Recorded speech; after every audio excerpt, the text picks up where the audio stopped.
तीर्थ चक्रवर्ती व्यापक शमन मुनि पुंगव सुधा सागर महाराज जी के पावन चरणों में नमोस्तु। क्षुल्लक त्रय के चरणों में इच्छा में।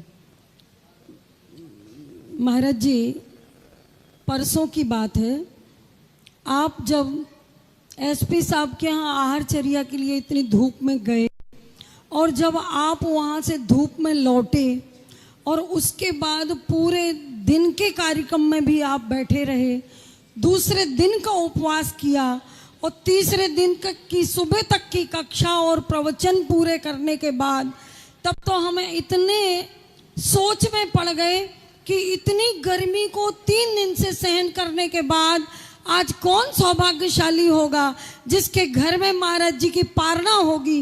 बस इतनी विशुद्धि बढ़ा करके हम जैसे ही खड़े हुए और ऐसा लगे कि जहाँ भी आहार हो वहाँ निरंतराय आहार हो, इस भावना को लेकर के खड़े होके हम वहाँ पर विचार ही कर रहे थे। तभी परम पूज्य निर्यापक शमन मुनि पुंगव सुधा सागर महाराज जी के चरण हमारे चौकी की ओर आगे बढ़े। तब हमें लगा कि सचमुच इतनी तपस्या के बाद आहार कराने का और पारणा कराने का कोई पुण्य हमारा उदय में आ गया होगा, तभी हमें यह सुअवसर प्राप्त हुआ। गुरुदेव, हम आपसे एक जिज्ञासा रखना चाहते हैं कि तत्वार सूत्र के 6वें अध्याय में शुभा पुण्यस्य शुभा पापस्य ये सूत्र आया है कि शुभ योग से पुण्य का आश्रय होता है, अशुभ योग से पाप का आश्रय होता है। तो 10वें गुण स्थान तक जो घातिया कर्मों का आश्रय होता है वह शुभ योग से हो रहा है या अशुभ योग से हो रहा है। नमोस्तु तुम्हारी माँ रोज बोलती है थक गई हूं, पर हमारे पास सिर्फ एक ही जवाब होता है, दवा ले लो। लेकिन क्या हर तुम्हारी पहली बात है,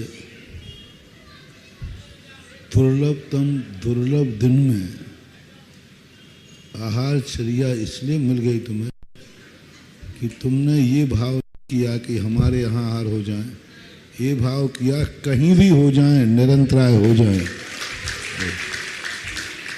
इससे दानांतर कर्म का क्षेपसम बढ़ता है। लोग कहते हैं नहीं महाराज जी कहीं नहीं हो, मेरे यहाँ हो, मेरे यहाँ हो, कहीं नहीं हो, तो उससे क्षेपसम बनता नहीं है।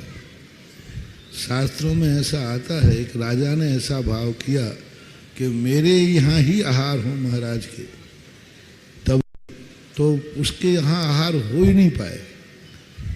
1 महीने के उपवास करके महाराज उठते थे और राजा ने कहा कि मेरे यहीं हो, फिर उभर गया, 2 महीने हो गया, 3 महीने हो गए, तो वो क्षयोपशम नहीं बना पाया। विशुद्ध भाव थे, अच्छे भाव थे, सब अच्छे भाव थे, लेकिन बस वो कहता मेरे ही यहीं हो। और यदि वो ये भाव कर लेता कि कहीं भी हो महाराज का निरंतराय आहार हो, तो शायद उसी के यहाँ आहार हो जाते। तो तुमने ये जो भाव अभी कहा कि हम लोगों की भावना थी कहीं भी हो, क्योंकि महाराज का उपवास था, इस प्रकार मेहनत थी, तो कहीं भी हो निरंतराय हो, उसी की भावना से आहार मिल गया।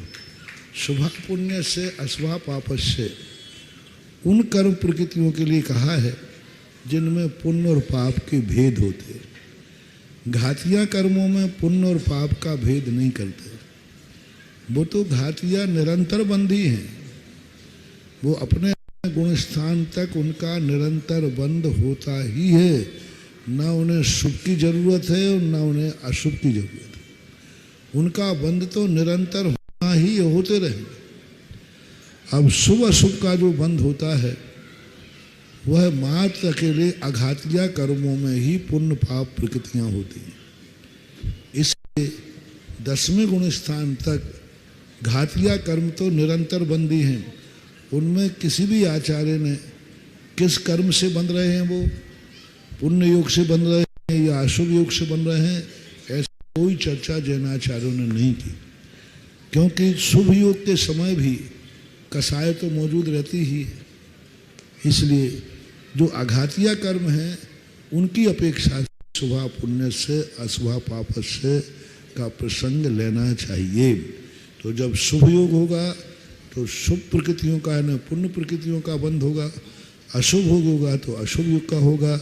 उसमें घातिया कर्मों को, क्योंकि वो नियोगी है, निरंतर बंधी प्रकृतियों में कोई शुभ अशुभ योग की चर्चा नहीं होती है, ऐसा मानना चाहिए। नमोस्तु।